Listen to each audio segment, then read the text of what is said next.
देखिए, political science पर jump करने से पहले मैं आपको ऑप्शंस का एक ओवरव्यू दूंगा कि आपके सीएसएस में आपके जितने भी कंपल्सरीज हैं, CSS is comprised of compulsories and 6 optionals. अच्छा, ये जो कंपल्सरीज है ना, जिसमें आप ऑलमोस्ट सारे कर चुके हैं, Pakistan affairs, current affairs, GSA and all such.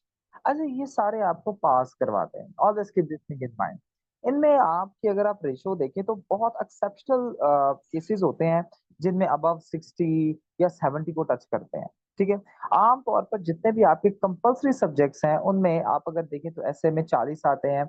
आप अगर देखें प्रेसी में तो वो भी 50 तक आते हैं हार्डली। ठीक है। आप अगर देखें तो पाकिस्तान अफेयर्स आजकल हिट तो हो रहा है, तो उसमें भी चलें 40 की एवरेज रख लेते हैं। हालांकि ये भी नहीं रहे। करंट अफेयर्स में देख लें तो वो भी 40 to 50 की एवरेज आती है। ठीक है। फिर आपके कौन से रहेगी, इस्लामियात में देखें तो इस्लामियात में हार्डली आप 60 को टच कर पाते हैं। ठीक है। 65 भी वैसे देखे गए हैं। उसके बाद आपका रह जाता है जी जीएसए। जीएसए भी आजकल हिट हो रहा है, उसमें भी करीबन आपके 60 तक आ जाता है। अब देखिए, ये कुछ ऐसे सब्जेक्ट्स हैं जिसमें आपके सिर्फ पास होते हैं, पासिंग नंबर्स के आसपास ही आपके आ रहे हैं। ठीक है। लेकिन आपको अच्छी एलोकेशन के लिए जरूरी है कि आपके मार्क्स अच्छे हैं, नंबर आपके अच्छे आने चाहिए। ठीक है। और ये जो आपके नंबर आपको दिलवाते हैं, ठीक है, वो होते हैं ऑप्शनल सब्जेक्ट्स। ठीक है। ऑप्शनल्स आपको आपके नंबर दिलवाते हैं, always keep this thing in mind. ठीक है। बिकॉज सीएसएस में आपकी एक या दो नंबर से भी एलोकेशन जो है बहुत ज्यादा ऊपर नीचे चली जाती है, बहुत ज्यादा। आज मैं आपको डीएमसीज भी दिखाऊंगा कुछ। तो इस सिनेरियो में स्टूडेंट्स, आपके ऑप्शनल जो है ना, बड़े कैलकुलेटेड होने चाहिए। ठीक है, अच्छे होने चाहिए, ताकि आपको अच्छे नंबर दिलवा कर आपकी एलोकेशन और आपकी पोजीशन अच्छी बनवाई जा सके। अच्छा, फॉर एग्जांपल स्टूडेंट्स, आपके जो रिटर्न में ना एटलीस्ट 50% मार्क्स आने चाहिए।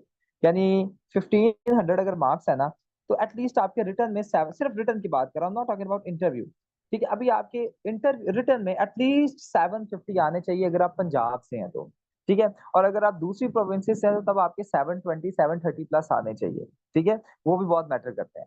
तो ये है कि आपके 750, अब देखिए ना, फॉर एग्जाम्पल ऐसे में अब आप सबने मेरे साथ कैलकुलेशन करनी है। ऐसे में आते हैं 40, प्रेसी में आते हैं 50, जीएसए में आते हैं, लेट्स जस्ट से जी, वो भी हम कर लेते हैं 60 आते हैं। ठीक है। उसके बाद आप इस्लामियात में देख लें, इस्लामियात में 55 कर लें। अच्छा, मुझे एक सेकंड दीजिएगा प्लीज।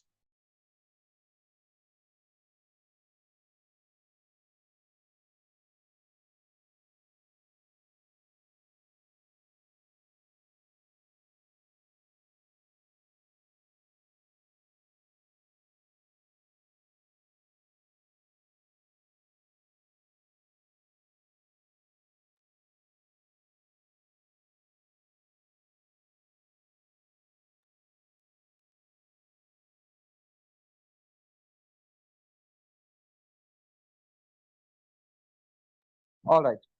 अच्छा, एसए में 40, प्रेसी में 50, आ, आपके इस्लामियात में 55 हो गए, लेट्स जस्ट से 60 चलें कर लें, 60 हो गए। और आपके करंट अफेयर्स में तो खैर इतने आते ही नहीं है। ठीक है। करंट अफेयर्स में आप कर लें एटलीस्ट 45। ठीक है। 50 आपके, 50 to 60 आपके पाकिस्तान अफेयर्स और इसमें हो गए। टोटल मिलाकर आपके ये बनते हैं स्टूडेंट्स 300 to 350। यही आसपास एवरेज इसकी जाती है। तो इसका मतलब है आपको करीबन करीबन 400 से, ठीक है, 400 तक एटलीस्ट आपको अपने ऑप्शनल्स में से खींचने पड़ेंगे। 600 नंबर के ऑप्शनल्स हैं आपकी। ठीक है। और उन 600 नंबर के ऑप्शंस में से आपको अगर तो 400 350 खींचने हैं, तो इसका मतलब आपको मेहनत काफी ज्यादा करनी पड़ेगी। ठीक है। तो क्योंकि ऑप्शंस में आपको बड़े जार्गन्स अप्लाई करने होते हैं, हर ऑप्शन की अपनी एक सब्जेक्ट की जुबान होती है जिन्हें आप जार्गन्स कहते हैं। सो आपको ये चीजें अडॉप्ट करनी पड़ेंगी। अच्छा, इसी तरीके में एक आपका ऑप्शनल है जी, जो कि one of the most opted optional है, वो है जी पॉलिटिकल साइंस। अच्छा, अब पॉलिटिकल साइंस के नाम से ही इसकी डेफिनेशन पहले तो जाहिर होती है, फर्स्ट थिंग। सेकंड थिंग, मैं आपको अगर बताना चाहूँ students, if I give my introduction, तो my name is Suleiman Azim. You all know about me. And I scored 136 in that time. अच्छा, ये स्कोर बहुत एक्सेप्शनल या बहुत अच्छा नहीं है, मैं आपको ऑनेस्टली अगर बताऊं। लेकिन ये जिस टाइम में सिक्योर किया गया था, वो टाइम बहुत ज्यादा एक मिजरेबल टाइम था, तो उस टाइम के लिहाज से ये अच्छा स्कोर है। बट इस सब्जेक्ट में फ्लक्चुएशंस जो है हर तरह की वो एक्सपेक्टेड है। ठीक है, यदि पॉलिटिकल साइंस में अगर आप देखिए तो 140 प्लस भी मार्क्स चले जाते हैं, but there are some exceptional cases in that. और पॉलिटिकल साइंस मैंने जब तैयार की थी तो I just prepared political science in 1 year. ठीक है, 1 ईयर भी पूरा नहीं, चूंकि 6 महीने 5 महीने में तैयार की थी। अच्छा, जब भी आपने पॉलिटिकल साइंस अटेम्प्ट करना है तो पॉलिटिकल साइंस में आपने एक चीज समझनी है कि आपने पॉलिटिकल साइंटिस्ट नहीं बन जाना। ठीक है, आपने सिर्फ अपने कोर्स की हद तक चीजों को समझना है और उन्हें अटेम्प्ट करना है, दैट्स इट। ठीक है, किसी भी सब्जेक्ट में अगर आप जाए ना, तो हर सब्जेक्ट की अपनी जुबान होती है, अपने तौर तरीके होते हैं अटेम्प्ट करने की। ठीक है, तो आपने बिल्कुल, you don't have to become a political scientist कि आप बिल्कुल जो उन्हें सारी टर्मिनोलॉजीज आती हैं आपको सब आए या तमाम चीजें आए, नो। जो आपकी कोर्स से रेलिवेंट चीजें हैं, आपने सिर्फ वही चीजों को देखना है। ठीक है, और इसमें अगर मैं आपको बताऊं कि किस तरह से सब्जेक्ट एक सिलेक्ट करना चाहिए, तो स्टूडेंट्स सबसे पहले आपको उसका सिलेबस देखना चाहिए और उसका स्कोरिंग ट्रेंड देखना चाहिए कि सिलेबस बहुत ज्यादा लेंथी तो नहीं है और इसका स्कोरिंग ट्रेंड क्या है। ठीक है, पिछले 1-2 सालों में क्या स्कोर बच्चों का आ रहा है, तो आपको स्कोर देखना चाहिए। ठीक है, उसके बाद आपको देखना चाहिए कि क्या ये सब्जेक्ट आपको दूसरे, कोई भी जो आप ऑप्ट कर रहे हैं, क्या दूसरे सब्जेक्ट्स में आपको हेल्प कर रहा है। ठीक है, क्या रिलेटिविटी है इसकी दूसरे सब्जेक्ट्स के साथ। फिर डेप्थ ऑफ सिलेबस भी आपको देखनी चाहिए। डेप्थ ऑफ सिलेबस से मुराद है कि ऐसा तो नहीं है कि ये एक ऐसा सब्जेक्ट नहीं, कोई भी जो पॉलिटिकल साइंस है या कोई भी आप जो ऑप्ट करें, ऐसा तो नहीं है कि काफी इन डेप्थ सवाल इसमें आ रहे हैं और जो सवाल आ रहे हैं वो आउट ऑफ सिलेबस आ रहे हैं। ऐसा भी हो सकता है, जैसे सोशियोलॉजी एक सब्जेक्ट है, तो सोशियोलॉजी के सवाल हमेशा आउट ऑफ सिलेबस होते हैं। तो ये है कि डेप्थ ऑफ सिलेबस आपको देखना चाहिए, और साथ ही साथ फिर आपको चौथा जो एक क्राइटेरिया वो उसकी सैचुरेशन देखनी चाहिए कि कितने बच्चे इसे ऑप्ट करें, क्योंकि जब ज्यादा बच्चे किसी भी सब्जेक्ट को ऑप्ट करते हैं तो स्टूडेंट्स वो सब्जेक्ट हिट होता है। तो ये कोई 3-4 क्राइटेरियाज आपको हमेशा देख लेना चाहिए। अच्छा, सबसे पहले ये क्राइटेरियाज को हम पॉलिटिकल साइंस पर अप्लाई करते हैं। तो स्टूडेंट्स, पॉलिटिकल साइंस का अगर मैं आपके साथ सिलेबस शेयर करूं, तो सिलेबस को अगर आप देखें तो सिलेबस पॉलिटिकल साइंस का कोई देखने से इतना ज्यादा लगता नहीं है हमें। ठीक है, ये देखिए जी, पॉलिटिकल साइंस आपको पता है जैसे 200 नंबर का ये सब्जेक्ट होता है, जिसमें आपका जो फर्स्ट 100 मार्क्स होते हैं वो सिंपली आपके जो होता है अप्लाइड पोर्शन नहीं होता, सिंपल थ्योरेटिकल पोर्शन होता है, जिसमें आपको वेस्टर्न फिलोसफर्स को डिस्कस करना होता है। ठीक है, जिसमें एरिस्टोटल, प्लेटो, मैकियावेली, हॉब्स, लॉक, रूसो, ये तमाम मेजर मेजर हो गए। उसके बाद मुस्लिम फिलोसफर्स कोई 2-3 डिस्कस करने हैं आपने, सारे नहीं याद करने होते, 2-3 करने होते हैं, वो मैं आपको अभी स्ट्रैटेजीज की बताता हूँ। फिर है जिसका पेपर बी, ये जो आपका पोर्शन होता है, ठीक है, ये होता है 50 मार्क्स का। ठीक है, और इसमें से आपके 2 सवाल आपने करने होते हैं। ठीक है, पार्ट ए आता है, मैं आपको इसके पास पेपर्स भी दिखाता हूँ, जैसे भी ये याद रखते हैं, इसमें से पार्ट 50 नंबर का ये मार्क्स एरिया होता है। नेक्स्ट आप देखिए तो students, political science paper B जो है, ठीक है, ये जरा थोड़ा सा लेंथी पोर्शन है। इसमें आपको स्टेट सिस्टम को पढ़ना होता है कि मॉडर्न नेशंस और स्टेट्स कहाँ से इमर्ज हुए। फिर आपको डिफरेंट कॉन्सेप्ट्स को डिस्कस करना होता है, sovereignty, justice, law, liberty, freedom, rights, equality, यानी कि तमाम वो चीजें जो कि आपकी पॉलिटिक्स में आज शामिल है। ठीक है, आपकी पॉलिटिक्स इन्हीं चीजों पर बेस करती है। ठीक है, सॉवरेनिटी गवर्नमेंट के पास है, जस्टिस होना चाहिए, लॉ होना चाहिए, लिबर्टी होनी चाहिए, फ्रीडम होनी चाहिए, दे आर डिफरेंट, इक्वालिटी होनी चाहिए, तो ये तमाम चीजें। फिर है जी आपका कंपैरेटिव पॉलिटिक्स को आपको देखना पड़ता है। कंपैरेटिव पॉलिटिक्स में पॉलिटिकल कल्चर, पॉलिटिकल सोशलाइजेशन, 2-3 इनमें से भी चीजें आती हैं, वो आपको देखना पड़ता है। फिर पॉलिटिकल पार्टिसिपेशन होती है, पॉलिटिकल पार्टिसिपेशन में इलेक्शन, पब्लिक ओपिनियन, प्रोपागेंडा, इन तमाम चीजों को आप देखते हैं। अच्छा, इन इस सब्जेक्ट को अगर आप ऑप्ट करते हैं तो इसका बेनिफिट पता है क्या है, ये आपको पॉलिटिक्स के बारे में तमाम चीजें गाइड कर देगा। ठीक है, आपका पब्लिक एड भी यहाँ से हो सकता है, आपका सी लॉ भी किसी हद तक थोड़ा बहुत यहाँ से आप कवर कर सकते हैं। सो ये एक ऐसा, आई वुड रिक्वेस्ट एनीबॉडी जो भी बार बार एंट्री या लीव कर रहा है, प्लीज एंटर लीव ना करें। ठीक है, आप प्लीज एक ही जगह पर स्टे करें, बिकॉज ये है कि ऐसे आपका क्लास का कोई ऐसा इशू नहीं, बट इसमें आपकी बेहतरी है, आपको समझ आ जाएगा। ठीक है, so please refrain from doing this. अच्छा, अब इसमें देखिए तो स्टेट सिस्टम, ये तमाम चीजें दे आर वेरी इंपॉर्टेंट। ठीक है, पॉलिटिकल इंस्टीट्यूशंस, आपको डिफरेंट फॉर्म्स ऑफ गवर्नमेंट को देखना पड़ता है। ठीक है, जितने भी आपके गवर्नमेंट के अदारे हैं या विंग्स हैं, जैसे लेजिस्लेचर हो गया, जैसे आपका हो गया जी एग्जीक्यूटिव हो गया, एग्जीक्यूटिव के बाद आपका जुडिशरी हो गया। जुडिशरी आपको पता है पाकिस्तान में ये तीनों चीजें कितनी इंपॉर्टेंट है। तो ये फिर civil military relation, civil bureaucracy relation, थोड़ा बहुत ये देखना पड़ेगा। Forms of government, monarchy, democracy, dictatorship, ये तमाम चीजें आप देखते हैं इसमें। फिर पॉलिटिकल आइडियोलॉजी है जिसमें कैपिटलिज्म, मार्क्सिज्म, कम्युनिज्म, ये भी आपको देखें आपके करंट अफेयर्स और पाकिस्तान अफेयर्स में ये आता है। और आपको बड़ी अच्छी यहाँ से अंडरस्टैंडिंग इसकी डेवलप हो सकती है। सो अच्छा सब्जेक्ट है, ठीक है। उसके बाद है जी लोकल सेल्फ गवर्नमेंट पाकिस्तान में, one of the most important political science का ये 26 के लिए 25 के लिए टॉपिक है। एंड सवाल आएगा ही आएगा इसमें से भी, ठीक है। सो आप यहाँ से देखिए तो पेपर ए में से अगर आप स्टूडेंट्स देखें ना, तो आपका ये जो पेपर ए है ये कौन कौन से सब्जेक्ट्स के साथ रेलिवेंट होता है। सबसे पहले तो आपका essay, yes essay, current affairs, Pakistan affairs, governance and public policy. उसके बाद आपका आ जाता है जी पब्लिक एड। इन तमाम चीजों में आपका पॉलिटिकल साइंस एक सेंट्रल फिगर रखता है। और आप अगर पॉलिटिकल साइंस अच्छी तरह से कर लेते हैं, कनेक्टिविटी आपकी अच्छी डेवलप हो जाती है, याद करके कनेक्टिविटी भी डेवलप हो गई, सारी चीजें हो गई, तो then you are done with all these things. यानी आपको आपका एक मेजर चंक यहाँ का कवर हो जाएगा। ऐसे अगर कोई एजुकेशन पर आता है या आपको पता है पॉलिटिक्स में, पॉलिटिक्स से रिलेटेड कोई ना कोई ऐसे आता ही आता है हर साल, तो आपकी यहाँ से कोई भी थीम जो है अच्छी तरह से मल्टी डायमेंशनल वे में कवर हो सकती है। तो ये है जी ये। नेक्स्ट आप देखिए तो पेपर बी यानी इसका पेपर टू जो होता है, ठीक है, इसमें सबसे पहले आपको कॉन्स्टिट्यूशंस पढ़ने होते हैं, पॉलिटिकल सिस्टम्स पढ़ने होते हैं, यूएसए, यूके, फ्रांस, ये जो 30 नंबर का होता है। उसके बाद आपको इंटरनेशनल ऑर्गेनाइजेशंस पढ़नी होती है। अब ये इंटरनेशनल ऑर्गेनाइजेशंस आपकी करंट अफेयर्स में भी इंपॉर्टेंट है, पाकिस्तान अफेयर्स में भी इंपॉर्टेंट है, एंड इवन आईआर में भी इंपॉर्टेंट है। ऐसी कनेक्टिविटी पॉलिटिकल साइंस की बैठती है, ठीक है। उसके बाद आप देखें तो और इन पर ऐसे भी आ सकता है, ठीक है, तो ये भी आप देख सकते हैं। फिर है जी नेक्स्ट 70 मार्क्स का आपका फिर से पॉलिटिकल सिस्टम यानी कॉन्स्टिट्यूशंस होते हैं, ईरान, टर्की, मलेशिया, चाइना, ये भी आपको सारे नहीं करने होते, मेजर मेजर बस दो तीन करने होते हैं। फिर अब ये सारा का सारा ये वाला जो पोर्शन है स्टूडेंट्स, ये आपका पाकिस्तान अफेयर्स का है सारा। यानी अगर आपने पाकिस्तान अफेयर्स अच्छा पढ़ा है तो ये आपका हो जाएगा। यानी इसमें सबसे पहले आपको क्या चीजें करनी है मैं आपको सिंपली बता देता हूँ। 3 से 4 टॉपिक्स आपको यहाँ पर करने हैं, सिर्फ 3 से 4। सबसे पहले मैंने आपको और करवाया भी है पाकिस्तान अफेयर्स में से किस किस बच्चे ने पढ़ा हुआ है, प्लीज जरा हैंड रेज अपना कर दें। अरीबा ने पढ़ा हुआ है, आ, सुमैया, रजा, अरीबा, जोया, और किसने पढ़ा हुआ है पाकिस्तान अफेयर्स में, साथ नहीं पढ़ा हुआ है। अच्छा, चले 3 4 बच्चों ने ये नहीं पढ़ा हुआ है। हाँ आप तो पढ़ रहे हैं ना। अच्छा, अब आपका परसों का यही टॉपिक है जो पढ़ रहे हैं ना, आपका मंडे का यही टॉपिक है। अच्छा, मैंने आपको कॉन्स्टिट्यूशंस पढ़ाए हैं पाकिस्तान के 1956, 1962 एंड 1973। टेल मी, यस और नो, पढ़ाए हैं, अच्छे रट्टे लगवाए हैं आपके, ऐसा ही है, ठीक है।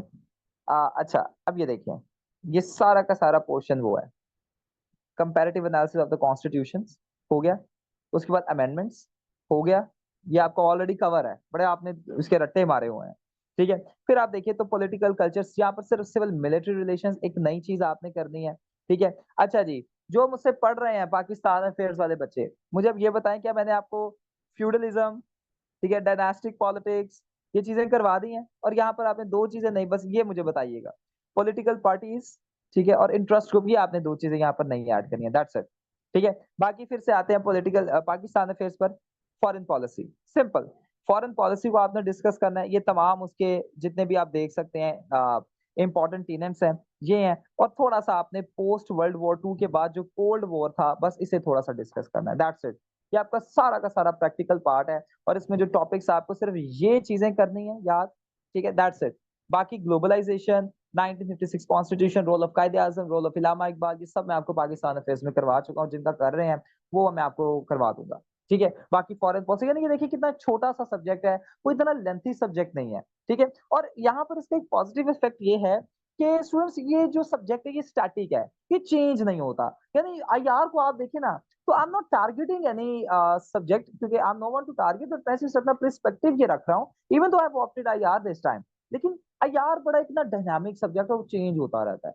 आपने पॉलिटिकल साइंस ये एक दफा कर लिया ना, तो देखिएगा क्या फॉरेन, मैं आपसे पूछता हूँ, क्या फॉरेन पॉलिसी के जो डिटर्मिनेंट्स है वो चेंज होते हैं, यानी साइज, ज्योग्राफी, एरिया, क्या ये चेंज होती है चीजें? टेल मी, नहीं, ये एज इट इज रहेंगी। अच्छा, 18th अमेंडमेंट में जो हो गया, दानिया साहब आप मुझे बताएं, थोड़ा आपको आप आइडिया होगा, 18th अमेंडमेंट में जो हो गया जी 2010 में, क्या अब वो चेंज होगा? नहीं सर, फिलहाल तो कुछ क्या? ऐसा नहीं लगता। बिल्कुल, जो 2-2.5 हजार साल पहले प्लेटो ने अपनी कॉन्सेप्ट ऑफ जस्टिस दे दिया है, क्या वो चेंज होगा? Of course no. तो ये बड़ा स्टैटिक सा सब्जेक्ट है, ठीक है, ये चेंज नहीं होता। और ये उन स्टूडेंट्स के लिए बड़ा अच्छा है जिन जो जरा रट्टे वाले हैं। मैं ऑनेस्टली बताऊं, जो चाहते हैं कि जरा कम काम हो, ठीक है, और कम काम में ज्यादा चीजें कवर हो जाए और अच्छे मार्क्स आ जाएं, तो ये फिर आप उसके लिए इस सब्जेक्ट की तरफ जा सकते हैं, ठीक है। This is a very good subject in this regard. अच्छा, फर्दर मोर स्टूडेंट्स, आप अगर देखिए तो ये हमने जस्ट अभी सिलेबस का एक ओवरव्यू देखा है। आप अगर देखिए स्टूडेंट्स, तो पॉलिटिकल साइंस का, आप अगर अब ये सिलेबस आपने देख लिया, या अब ये सिलेबस के कुछ क्राइटेरियाज आप देखें या कुछ कैरेक्टरिस्टिक्स देखें, पॉजिटिव एस्पेक्ट्स आप देखें, तो ये सिलेबस बड़ा ब्रॉड और कंप्रीहेंसिव है। कंप्रीहेंसिव से मुराद है कि आपको पॉलिटिकल इंस्टीट्यूशंस भी समझ आ जाएंगे, आपको आइडियोलॉजीज भी समझ आ जाएंगी, आपको लोगों के राइट्स भी समझ आ जाएंगे, आपको लोगों की ड्यूटीज भी समझ आ जाएंगी, आपको ये भी समझ आ जाएगा कि गवर्नमेंट के काम करने के लिए, यानी एक पॉलिटिक्स के बेहतर फंक्शन करने के लिए या एक पॉलिटिकल सिस्टम के बेहतर फंक्शन करने के लिए क्या क्या चीजें जरूरी है। So that is very comprehensive in nature, साथ ही साथ इन डेप्थ है, ठीक है। आपको चीजें अच्छी तरह से अंडरस्टैंड भी हो जाएंगी, तो ये आप यहाँ पर ऐड ये देख सकते हैं, ठीक है। सेकंड आप देखिए तो स्टूडेंट्स, आपकी क्रिटिकल थिंकिंग यहाँ पर डेवलप होती है, ठीक है। अब स्टूडेंट्स, एक अच्छा जो सवाल होता है ना पॉलिटिकल साइंस का, वो ऐसा नहीं होता कि अगर मैंने आपसे पूछा ना कि प्लेटो का कंसेप्ट ऑफ जस्टिस बताएं, तो आप सिर्फ प्लेटो का कंसेप्ट ऑफ जस्टिस या प्लेटो के भाई साहब के बारे में बता दें।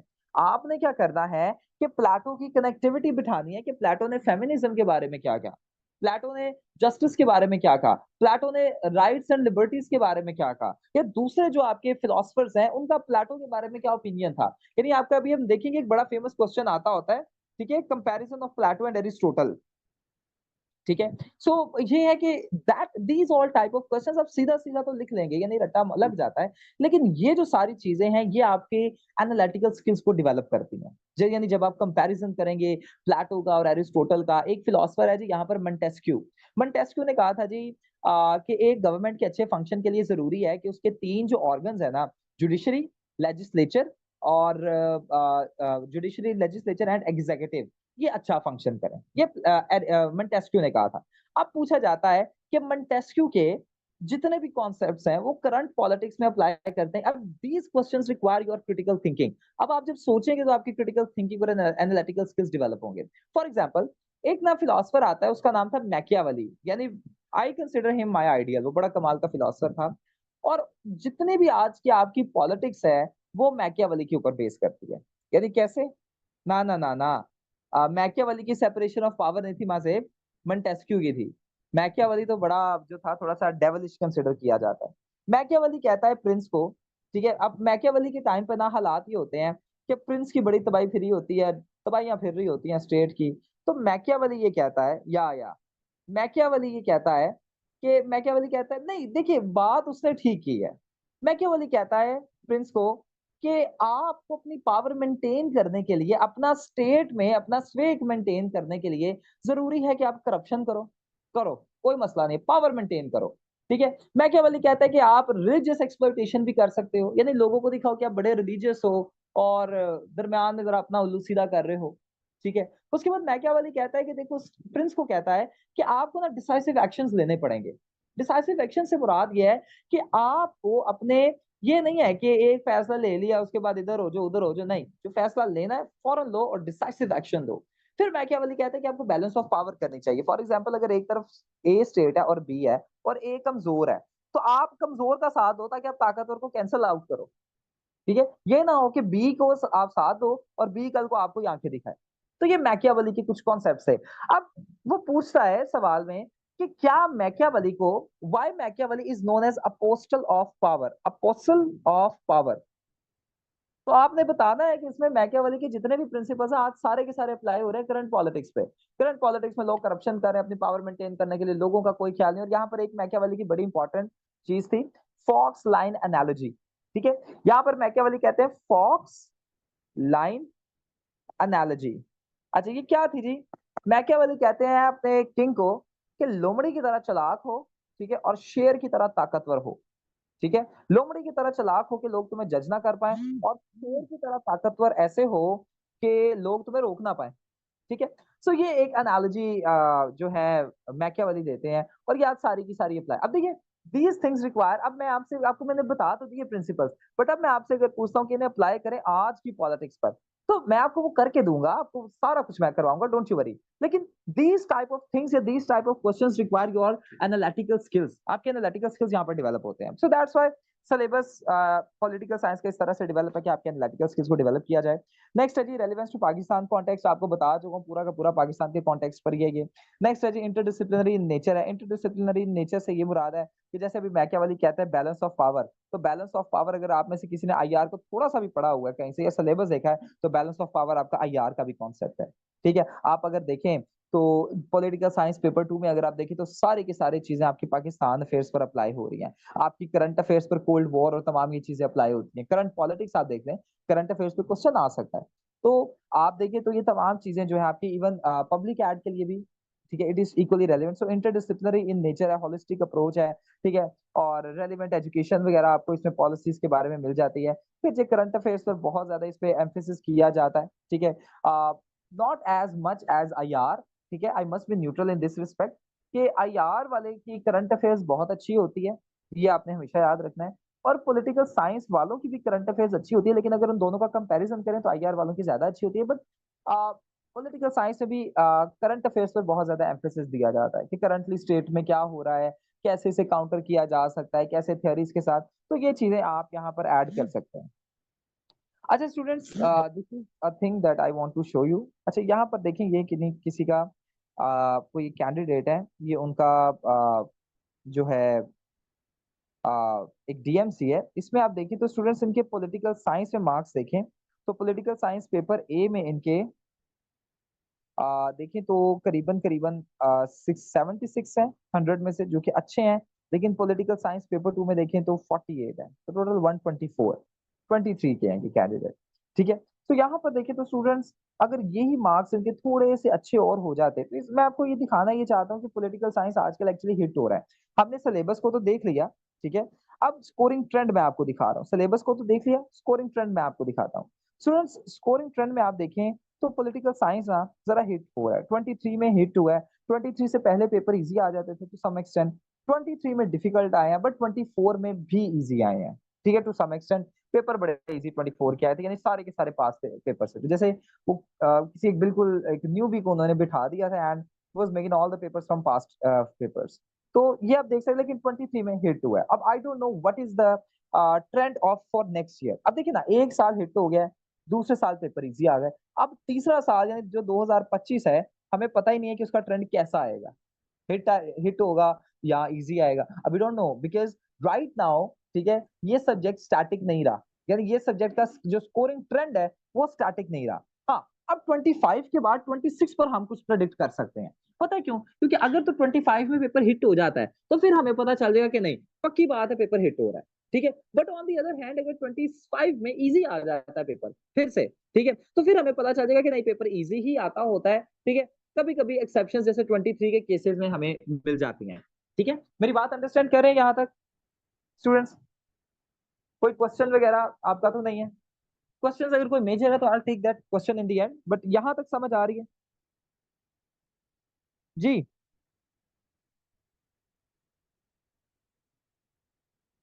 आई don't want you to mention anybody, ठीक है, this is not a good thing, ठीक है, this is not a good thing Asha, this is a very bad thing. I don't want you to mention anybody, पता नहीं वो है या नहीं, but please don't mention anybody. We know कि आपको पता है, बट डोंट मेंशन एनीबॉडी। अच्छा, नेक्स्ट आप मुझे डर लग रहा है कि मैं आपको ना दिखाऊं ये, शायद मैंने आपको अपनी भी दिखानी होती, बट अब सीरियसली आई एम स्केयर्ड कि मैं शायद आपको ना ही दिखाऊं, because we are recording and I think I should move on now.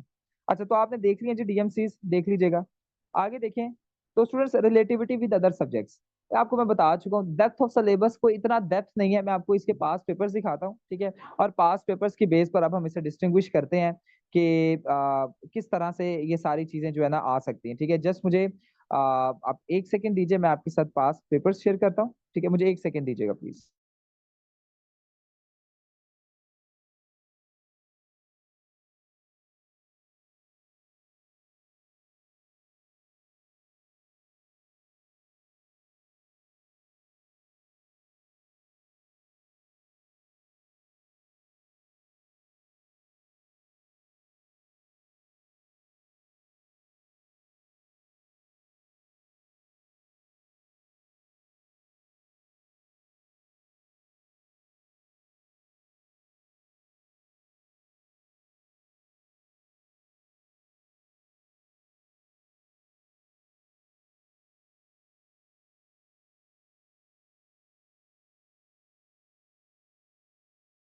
Alright students, ये देखें तो ये 2016 से ऑनवर्ड्स पिछले कोई 9-10 साल के पेपर्स हैं, ठीक है। अब इसमें देखिए स्टूडेंट्स, तो सिलेबस जो है ना काफी ज्यादा रिपीट होता है, क्वेश्चंस बार बार रिपीट होते हैं। जस्ट हम एक क्वेश्चन की यहाँ पर फॉर एग्जांपल बात करते हैं, तो ये देखिए यहाँ पर एक क्वेश्चन देख लें जी, एरिस्टोटल की क्लासिफिकेशन ऑफ गवर्नमेंट, ठीक है।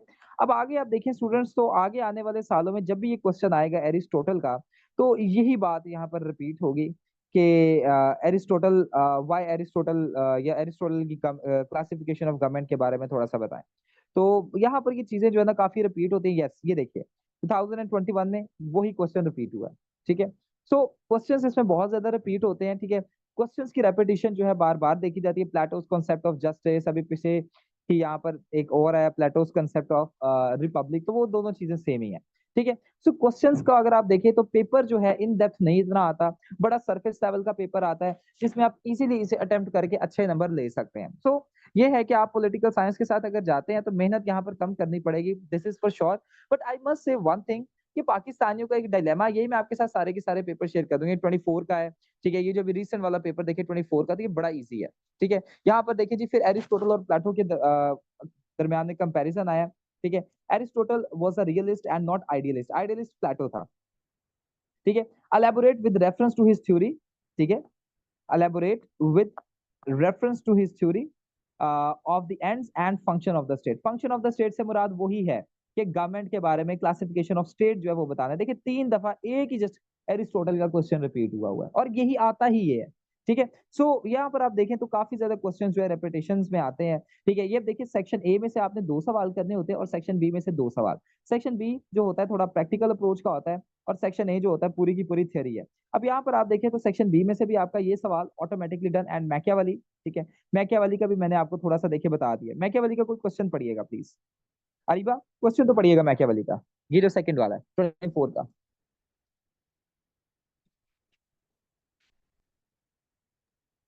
Is it correct to call Machiavelli a citizen of all states and contemporary of all ages?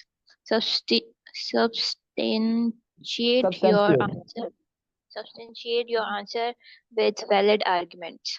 अच्छा यहाँ पर देखें स्टूडेंट्स, वही बात है, यहाँ पर पूछा गया कि मैकियावेली को क्या ये कहना ठीक रहेगा कि he is the contemporary of all ages, यानी उसके जो कंसेप्ट्स हैं। चलो मैं आपसे मैंने अभी थोड़ा सा आपको मैकियावेली के बारे में बताया है, अब आप मुझे बताइए यदि वही कॉन्सेप्ट्स आपने माइंड में रखने हैं, क्या मैकियावेली को कहा जा सकता है कि he is the citizen of all contemporary ages, यानी जितने भी एजेस अभी या करंट एजेस का, क्या उसके कंपेरिजन उसके कॉन्सेप्ट्स करंट एज में वैल्यूबल या एप्लीकेबल हैं? मुझे बताइएगा। यानी वो कि पावर को कंसंट्रेट करके रखो। Yes, very good. देखिए अब ये इतना सरफेस लेवल का सब्जेक्ट है, चले अब करंट अफेयर्स का थोड़ा सा नॉलेज इंटीग्रेट कर देते हैं। Second is substantiate your answer with valid arguments. Examples दीजिए, कोई एग्जांपल मुझे देके बताएं कि क्या आपको लगता है मैकियावेली ने क्या करप्शन करो लेकिन पावर को अपने हाथ में रखो, कहां पर हमें इसकी एग्जांपल देखने को मिलती है? बताएं जी। जरार किधर है? जरार आप बताएं, दूसरा भी बता सकते हैं, नो वरीज। पाकिस्तान, बिल्कुल ठीक है, पाकिस्तान को आप देख लें, ठीक है। अच्छा मैकियावेली ने कहा है जी बैलेंस ऑफ पावर मेंटेन करना है, ठीक है। अच्छा जी, अब थोड़ा सा मैं आपको आपके कॉग्निटिव प्रोसेस को स्टिमुलेट करता हूँ। अच्छा जी, रजा क्लास में ही हो? कोरिया को भी शामिल कर सकते हैं इसमें। बिल्कुल कर सकते हैं। अच्छा अब मुझे एक बात तो बताओ, इसमें मैकियावेली ने कहा है जी एक ए स्टेट है एक बी स्टेट है, ए कमजोर है और बी, ए ताकतवर है अमेरिका और बी कमजोर है, ठीक है। तो कमजोर वाली का साथ दो ताकि ये मिलकर ए को काउंटर कर सके, ठीक है। ये इसे कहते हैं बैलेंस ऑफ पावर। अब ये मैकियावेली ने कहा है, ये हमें कहां पर नजर आ रहा है आज दुनिया में? कोई एग्जांपल दीजिए मुझे। सर चाइना जो पाकिस्तान चाइना के साथ। नहीं, चाइना में नहीं नजर आ रहा। वो आप सिर्फ यहां तक बात कर रहे हैं। मैं सपोर्ट वाले मैकेनिज्म की भी बात कर रहा हूँ। सपोर्ट वाला मैकेनिज्म में कौन बताएगा? नहीं नहीं नहीं, बिल्कुल भी नहीं। ना ना ना, इंडिया नहीं, इंडिया तो साथ ही नहीं दे रहा कमजोर का, इंडिया तो ताकतवर का साथ दे रहा है। स्टूडेंट्स आप यहाँ पर एग्जांपल दे सकते हैं सऊदी ईरान रिप्रोचमेंट की, सऊदी ईरान रिप्रोचमेंट जिसमें सऊदी अरेबिया और ईरान साथ दे रहे हैं चाइना का, ताकि एक पावरफुल अमेरिका को काउंटर कर सके। मेरी बात अंडरस्टैंड कर रहे हैं? ठीक है। सो देखिए टू सम सर एक्सटेंट आप ये सऊदी बातें, तो अलाय नहीं है सॉरी यूएस का। सॉरी लेकिन सऊदी तो अलाय नहीं है यूएस का। सऊदीया dispute. भले एलाया है, लेकिन करंट जो एग्जांपल है सऊदी ईरान अप्रोचमेंट की, क्या वो ये इंडिकेट नहीं करती कि मिडल ईस्ट में भी बैलेंस ऑफ पावर मेंटेन करने की कोशिश की जा रही है? यानी जो यूएस ने इतने साल से डोमिनेट करके पूरे रीजन को रखा था, अब जो उधर के रीजनल पावर्स हैं वो सारी की सारी वेलकम कर रही हैं एक आउटसाइड पावर यानी चाइना को, ताकि वो डोमिनेंस जो है कम हो सके और एक बैलेंस ऑफ पावर मेंटेन हो सके। तो नो डाउट, ठीक है, लेकिन अब उनके रिलेशंस में काफी ज्यादा रिफ्ट्स आ रहे हैं, यानी दरारें आ रही हैं। ठीक है, तो ये आप एग्जांपल्स यहाँ पर और भी बड़ी दे सकते हैं, जब हम इन डिटेल करेंगे इसे डिस्कस कर लेंगे। ठीक है, मोंटेस्क्यू की देखिए, मैंने आपको स्टार्टिंग में सिर्फ ये 3 बताए थे, देखिए यहाँ पर ही आपके 3 सवाल यहाँ पर ही डन है। ठीक है, सो 2 आपने करने हैं, you can go with any 2। ठीक है, उसके बाद आप देख लें जी यहाँ पर सोवरेनिटी, ये कॉन्सेप्ट पाकिस्तान अफेयर्स का, you can do this as well. ठीक है, उसके बाद पॉलिटिकल पार्टीज का बड़ा इजी सा कॉन्सेप्ट है, ये तमाम आपको चीजें जो है will go through that as well. ठीक है, सो पेपर बड़ा स्टैटिक है, पेपर चेंज होने वाला नहीं आता। ठीक है, और आराम से इन चीजों को हम अटेम्प्ट कर सकते हैं, कोई ऐसा इशू नहीं है। अच्छा स्टूडेंट्स, अब देख लेते हैं। अच्छा, मैं आपके साथ एक दफा फिर से ना इसका सिलेबस एक्चुअली शेयर करना चाहता हूँ। अच्छा, सिलेबस में अगर आप देखें तो मैंने जैसे पहले कहा था कि बजाते खुद आपको सिलेबस देख के ना बच्चों को बड़ा डर लगता है। यानी when I personally so the syllabus I was scared. मैंने कहा यार ये तो मैंने गलत पंगा छेड़ लिया है, मैं तो बहुत ज्यादा लेंथी सिलेबस में फंस गया हूँ। और ये बहुत लेंथी सिलेबस है, जिसमें अब देखिए ना, एक हमारे पास फिलोसफर है प्लेटो। अब प्लेटो की 3-4 थ्योरीज हमने करनी है। एरिस्टोटल है, मैं क्या बोलिए, अब कितने ज्यादा फिलोसफर्स हैं। ठीक है, अब हर किसी की को 2-2 3-3 थ्योरीज हमने अगर करनी है तो हमें तो याद ही नहीं रहेंगी इतनी थ्योरीज। कोई 28-29 थ्योरीज तो ये बन जाएगी। ठीक है, लेकिन स्टूडेंट्स ऐसा नहीं करना। जैसा कि मैंने आपको फिर से पहली बात पर आऊंगा कि इसका सिलेबस जो है पेपर बहुत स्टैटिक है, चेंज नहीं होता। ठीक है, यानी रट्टे वाला सिस्टम है पूरा। तो यहाँ पर आप देखेंगे तो स्टूडेंट्स सारे के सारे ये फिलोसफर्स नहीं आते होते, मेजर मेजर फिलोसफर्स कुछ आते होते हैं। उस दिन मैं, साइमा और सादिया थी मेरे ख्याल से, जब हम बैठ के पास पेपर का एनालिसिस कर रहे थे इसका। तो ये ऐसा सब्जेक्ट है जो बड़ा इजीली रिपीट होता है, और सारी चीजें जो है ना बड़ी इजी हैं। यानी फिलोसफर्स हैं तो कौन कौन से रिपीट होंगे मैं आपको अभी बता देता हूँ। Plato, Aristotle, Machiavelli, Montesquieu, Hobbes, Locke, Rousseau, बस ये अगर आप, और मार्क्स, अगर आपने ये कर लिया ना तो आपके 2 सवाल इनमें से 100% हो जाएंगे। कार्ल पॉपर, पेरी, ये मैंने आज तक, मैं आपको सच अपनी बात बता रहा हूँ, मैंने पढ़े भी नहीं आज तक। ग्रामसी हो गया, माओ हो गया, फोकोल्ट हो गया, देरिदा हो गया, ये मैंने आज तक आपके सामने नाम फर्स्ट टाइम बोल रहा हूँ। कांत, मिल, इवन ये भी मैंने सर सिर्फ इन्हें पढ़ा हुआ है एक दफा, दैट्स इट, याद भी नहीं किया। तो ये अगर आप कर लेंगे ना कोई 5-6 philosophers, you will be done with this. ठीक है, मैं आपको भी इसका पास पेपर एनालिसिस दिखाता हूँ। ठीक है, इसका अगर आप स्टूडेंट्स पास पेपर एनालिसिस देखें ना, तो पास पेपर एनालिसिस बड़ा सिंपल और स्ट्रेट फॉरवर्ड सा है। ठीक है, मैं बिल्कुल इसी तरह से आपको तमाम जो हम फिलोसफर्स किया करेंगे, आपको इस तरह से उनके क्वेश्चंस, अभी सिर्फ ये फिलोसफर्स का मैंने आपको जैसे डेमो के लिए बनाया है, इस तरह से आपको तमाम, प्लेटो है तो प्लेटो का कौन सा सवाल कौन कौन से साल में आया हुआ है, ठीक है, हम ये कर लेंगे। एरिस्टोटल के कौन कौन से सवाल देखिए 3 दफा आया हुआ है, मैकियावेली 2 दफा है, मोंटेस्क्यू 2 दफा है, हॉब्स लॉक रूसो बहुत इंपॉर्टेंट है 5 दफा ही आया हुआ है, कार्ल मार्क्स 3 दफा है, हेगल देखना है तो देख लेंगे 19-20 में आया हुआ है। तो ये इस तरह से आपको मैं प्रोवाइड कर दूंगा, साथ अपनी बुक में से जो मैंने लिखी है उसमें से भी आपको, सारी बुक नहीं, ठीक है, of course not the entire book, जब तक वो पब्लिश नहीं होती, ठीक है, मैं उसे आउट नहीं कर सकता, बट स्टिल उसमें से कुछ पार्ट्स को मैं एक्सट्रैक्ट करके आपको प्रोवाइड कर दूंगा। जैसे ये है जी, एक क्वेश्चन मेरी बुक का हुआ है, मैं आपके साथ शेयर कर देता हूँ। ठीक है, सो पहले जरा एक दफा पास पेपर देख लेते हैं। जैसे देखिए प्लेटो है, तो प्लेटो का क्या 2018 में क्वेश्चन आया और 22 में एक क्वेश्चन आया, और दोनों ये सेम ही है। लिख रहा है जी, critically analyse the salient features of Plato's Republic. Plato Republic यानी प्लेटो की ना एक किताब थी, उसने लिखी रिपब्लिक। तो पूछा गया कि इसके फीचर्स को हाईलाइट करें और उसके बाद इन्हें इंटीग्रेट करना है करंट एग्जांपल्स के साथ। ठीक है, उसके बाद है जी, write a detail on Plato's concept of justice. Plato के कॉन्सेप्ट ऑफ जस्टिस 22 पे आया हुआ है। ठीक है, तो ये देखिए आप। उसके बाद एरिस्टोटल के 3 दफा सवाल हैं, सेम आए हुए हैं कि फॉर्म ऑफ गवर्नमेंट को डिस्कस करना है। ठीक है, नेक्स्ट आप देखिए तो मैकियावेली के वही सवाल हैं जी, he was an apostle of power, और उसके जो कॉन्सेप्ट दिए अभी हमने डिस्कस किया 2016 एंड 2024। मोंटेस्क्यू का देखिए तो सेपरेशन ऑफ पावर, दोनों में एक ही थ्योरी आई हुई है, 2 दफा रिपीट है, 20 में और 24 में एक ही थ्योरी है जी, separation of power, separation of power और सेपरेशन ऑफ पावर।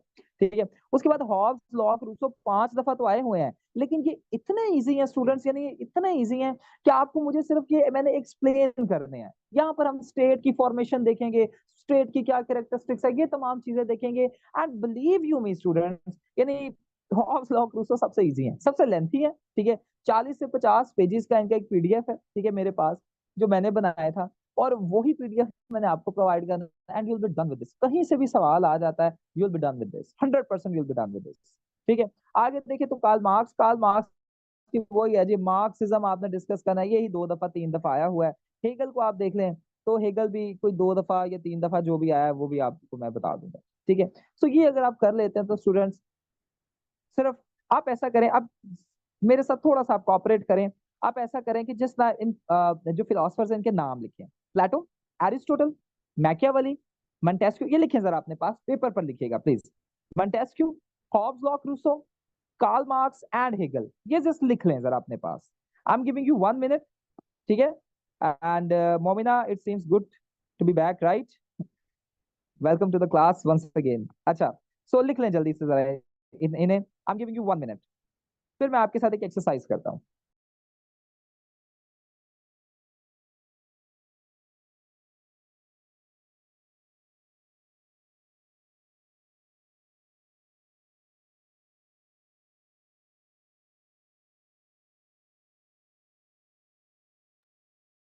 सिलेबस तो मैंने सादिया बेटा पहले ही दिखा दिया है। सिलेबस तो मैंने दिखा दिया था आपके, I don't know you joined और यू जॉइन लेट, बट अभी मैंने दिखा दिया। अभी जस्ट आप ये लिखे हैं जरा, प्लेटो। मैं आपको दिखा देता हूँ, 2 minute. I understood, don't you worry. ये लें, यहाँ से ना नाम लिख लें जरा, नाम लिख लें, प्लेटो। मैं जिन्हें टिक कर रहा हूँ बस, हाँ मैं समझ गया हूँ। Plato, Aristotle, Machiavelli, Montesquieu, Hobbes, Locke, Rousseau, ठीक है, और कार्ल मार्क्स और हेगल, बस ये लिखें।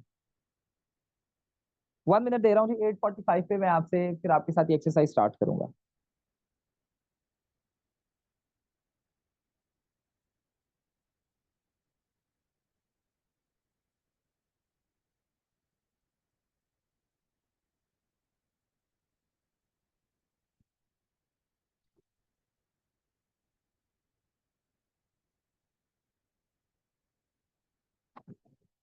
All right, we have just few more seconds left, जल्दी जल्दी जरा लिख लें स्टूडेंट्स।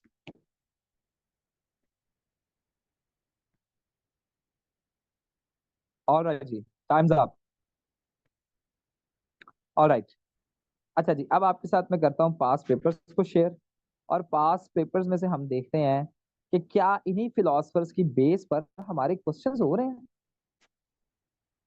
ठीक है।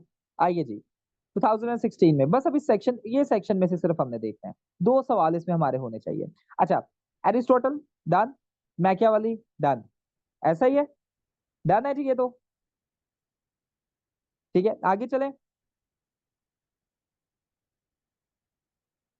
आगे देखें जी, 2017 में देखें, Hobbes, Locke and Rousseau done,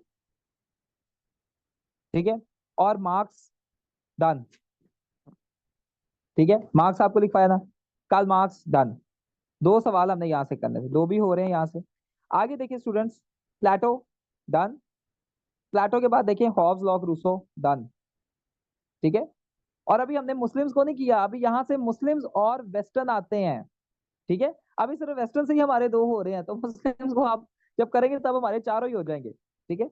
आगे देखिए जी, 2019 में आप देखें तो यहाँ पर थोड़ा सा इन्होंने कॉन्सेप्ट जो है ना चेंज किया था ये पेपर का, ठीक है। ये सारे के सारे आपके प्रैक्टिकल एप्लीकेशन में से थे, ठीक है। सो इसमें आपके फिलोसफर्स पूछे ही नहीं थे गए, तो ये भी जब हम आगे जो दूसरे पार्ट तैयार करेंगे उनमें से हमारे हो जाएंगे, डोंट यू वरी। अच्छा, 2019 में देखिए आप, तो 2019 में भी इन्होंने थोड़ा सा ट्विस्ट कर दिया था चीजों को। आप यहाँ पर अगर देखें तो Hobbes, Locke and Rousseau done, Montesquieu done, और ये हेगल, ठीक है, हेगल भी हो रहा है। 3 सवाल 2 करने होते हैं, 3 सवाल हमारे यहाँ से डन हो रहे हैं। 2021 में देखें तो Aristotle done, Hobbes, Locke, Rousseau done, ये देखिए रूसो, ठीक है, रूसो डन, ठीक है। एंड इवन अगर आप पाकिस्तान अफेयर्स आपने किया है तो ये देखिए जी, शाह वलीउल्लाह भी डन। पाकिस्तान अफेयर्स वालों सुन लें, ठीक है। आगे अगर आप देखें तो प्लेटो 2022 में प्लेटो डन, ठीक है। और उसके बाद यहाँ पर शाह वलीउल्लाह, ये भी आपका पार्सली डन, ठीक है। आगे अगर आप देखें कार्ल मार्क्स भी डन, और ये हॉब्स, लॉक एंड रूसो ये भी डन। 4 के 4 आपके हो गए, मेरी बात अंडरस्टैंड करें, यानी इतना इजी सा सब्जेक्ट है। ठीक है, इसे बेचारे को ना बदनाम बस किया जाता है। अच्छा जी, आगे देखिए स्टूडेंट्स, तो ये 23 वाले ने ट्रेंड तोड़े थे सारे यानी 23 वाला थोड़ा सा डिफिकल्ट था। अच्छा जी, यहाँ पर अगर आप देखिए तो इससे एसेंशियलिज्म इज ह्यूमनिज्म, ये भी डन, यानी अगर आपको मैं थोड़ा सा बताऊंगा आप सारा सिलेबस कर लेंगे तो ये आप कर सकेंगे। और I think therefore I am, और ये भी बड़ा इजी, 10 नंबर का था, ठीक है। और इकबाल जब आप मुस्लिम्स को करेंगे तो आप कर लेंगे, ठीक है। तो ये देखिए ये 23 वाले ने जरा ट्रेंड तोड़े थे, दैट्स व्हाई ये थोड़ा मुश्किल पेपर था, ठीक है। आगे अगर आप देखें स्टूडेंट्स, तो 24 वाले में देखें, तो 24 वाले में जी एरिस्टोटल डन, मैकियावेली डन, मंटेस्क्यू ये भी डन। तो देखिए इसका मतलब है हमने 2 सवाल इसमें से करने होते हैं, लेकिन अभी हमारे सिर्फ कोई 5-6 फिलोसफर्स अगर हम अच्छी तरह से कर लेते हैं, ठीक है, तो हमारे 2 सवाल तो यहाँ से डन है। बाकी सिर्फ अभी पेपर 1 की बात कर रहा हूँ, तो पेपर 1 का जो दूसरा पार्ट है उसमें से भी हमने 2 सवाल करने होते हैं, उसमें से भी कुछ सर्टेन चीजें, sovereignty, rights and duties, liberty, law, nationalism, ये चीजें, पॉलिटिकल पार्टीज और लोकल सेल्फ गवर्नमेंट, ये वो 5 हमने करने हैं, और यहाँ से भी हमारे सवाल पूरे हो जाएंगे। तो इसका मतलब है सिलेबस भी शॉर्ट है, ठीक है, अच्छे तरीके से अगर कवर कर लेंगे तो वारे न्यारे हो जाएंगे, ठीक है। बाकी एमसीक्यूज के लिए भी मैं आपको एक फाइल अभी प्रोवाइड कर दूंगा सुमैया, मुझे बस आपने याद करवाना है आफ्टर द क्लास कि आपको ना जितने भी आपके ऑप्शन कंपल्सरीज हो गए हैं ना, उनकी एमसीक्यू फाइल आपको प्रोवाइड करनी है, ठीक है। वहां से आपके कोई 17-18 एमसीक्यूज भी ठीक हो जाएंगे, ठीक है। समझ आ रही है यहाँ तक? कोई सवाल स्टूडेंट्स? जी, कोई सवाल आपका है तो you can ask anything from me. Alright, अच्छा स्टूडेंट्स, यहाँ पर अगर आप देखें तो प्लेटो का ना एक क्वेश्चन आया हुआ है, Plato's concept of justice, I guess 21 में ये आया हुआ है, ठीक है, 22 में। अच्छा जी, प्लेटोस, ये इसे डिस्कस करें थोड़ा सा, क्या कहते हैं? यानी जो मेरी बुक है उसी में से मैं आपको एक्सट्रैक्ट एक निकाल कर देता हूँ और इसे डिस्कस करते हैं, पूरे बने बनाए नोट्स हैं वो, यानी पूरा सवाल हुआ है, डिस्कस करें इसे ताकि आपको पता चल जाए कि इजी है, चीजें मुश्किल नहीं है, ठीक है। आपको एक जस्ट कॉन्सेप्ट दूंगा, समझ पढ़ लीजिएगा खुद ही, ठीक है। सो ये मेरी पीएमएस की जो बुक है ना पॉलिटिकल साइंस की, वहां से मैंने ये एक्सट्रैक्ट किया है, सीएसएस वाली नहीं, पीएमएस वाली से एक्सट्रैक्ट किया, बट वही है, ठीक है, सेम चीजें हैं। प्लेटोस कॉन्सेप्ट ऑफ जस्टिस, ठीक है, ये पूरा का पूरा क्वेश्चन इस तरह से मैंने ये अटेम्प्ट किया, इसमें यहाँ पर आप देख लें कहाँ पर इन्फोग्राफिक्स ऐड करने हैं, कितने कितने, ये देखिए पूरा अटेम्प्टेड क्वेश्चन है, यानी अगर आप ये लिख आते हैं तो आपके अच्छे नंबर इसमें से आ जाएंगे, ठीक है। सो ये चीजें आप यहाँ से देख सकते हैं। ये आईसेफ वालों से पूछें ये आईसेफ वालों की अमानत है, तो मुझे नहीं कोई आइडिया। अब कोशिश ये है कि नेक्स्ट मंथ तक हो जाए, ट्राई कर रहे हैं, वो भी ऑफ कोर्स बहुत बिजी है, मैं भी बिजी हूँ, तो मैंने उन्हें दे दी है, this is in the pipeline, जब पब्लिश होगी तब इंशाल्लाह आपको मिल जाएगी। अभी तक ये है कि मैं आउट ऑफ द वे जाकर आपको पूरी की पूरी बुक नहीं दे सकता, बट थोड़ा सा एक्सट्रैक्ट इसका प्रोवाइड कर दूंगा, ठीक है। अच्छा, यहाँ पर देखिए जी, पीएमएस की ये बुक है, वहां से मैंने एक्सट्रैक्ट किया जी क्वेश्चन अपना, प्लेटोस कॉन्सेप्ट ऑफ जस्टिस, ठीक है।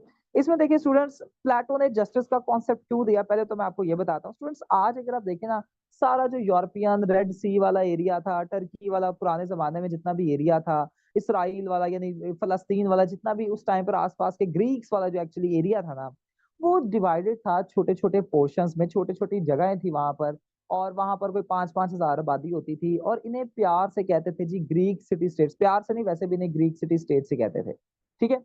अच्छा, उस ग्रीक सिटी स्टेट्स में ना, वहां पर एक बड़ा एनलाइटेंड मैन आता है जिसका नाम था सोक्रेटिस, सुकरात, आपको पता ही है। अच्छा, अब सोक्रेटिस जब आता है ना, तो सोक्रेटिस बड़ा उधर यूथ को जो है स्टिमुलेट करता है, लोग उसके पीछे हो जाते हैं, यूथ स्पेशली, कि वाह जी वाह, बड़ा अक्लमंद और इंटेलिजेंट बंदा है। और ये आता है, जो ग्रीक सिटी स्टेट्स होती है ना, ग्रीक सिटी स्टेट्स होती हैं उनमें, यानी एक काफी ज्यादा होती हैं, जैसे एथेंस हो गया, स्पार्टा हो गया, डिफरेंट हो गई, ठीक है। अब वो आपने 300 अगर मूवीज देखी होगी तो उनमें भी यही थे, एथेंस, स्पार्टा, ये तमाम चीजें। अच्छा, अब एक तरफ थी एथेंस, एक तरफ थी स्पार्टा, ठीक है। एथेंस में आता है जी सोक्रेटिस, ठीक है, और सोक्रेटिस आगे बड़े लोगों को पढ़ाता है, बताता है तमाम चीजें, यानी एनलाइटेंड होता है, एनलाइटनमेंट के कॉन्सेप्ट्स को फैलाता है। लेकिन उस एनलाइटनमेंट के कॉन्सेप्ट्स में स्टूडेंट्स मसला ये होता है कि जितने भी स्टूडेंट्स होते हैं ना, वो स्टेट के अगेंस्ट चले जाते हैं, स्टेट के अगेंस्ट जाते हैं, ठीक है। अब इस सिनेरियो में क्या होता है कि किंग को अच्छा नहीं लगता कि स्टेट के खिलाफ, अब देखिए ना, किसी भी किंग के खिलाफ अगर रिबेल करेंगे तो किंग को तो अच्छा नहीं लगेगा, ऐसा ही है। तो इस सिनेरियो में किंग भाई साहब देखते हैं जी ये रिबेल का असल कॉज कौन है, और असल कॉज निकल कर आते हैं सोक्रेटिस। तो आपको पता है उसके बाद सोक्रेटिस को जहर का प्याला पिला दिया जाता है और सोक्रेटिस की डेथ हो जाती है, ये तो आपको पता है ना, ये आपने सुना होगा जी, सोक्रेटिस को डेथ, जहर का प्याला पिलाया गया। अच्छा, अब स्टूडेंट्स, जब सोक्रेटिस का स्टूडेंट था प्लेटो, ठीक है, अब ये पूरी कहानियों की तरह आपने ऐसे याद करना है।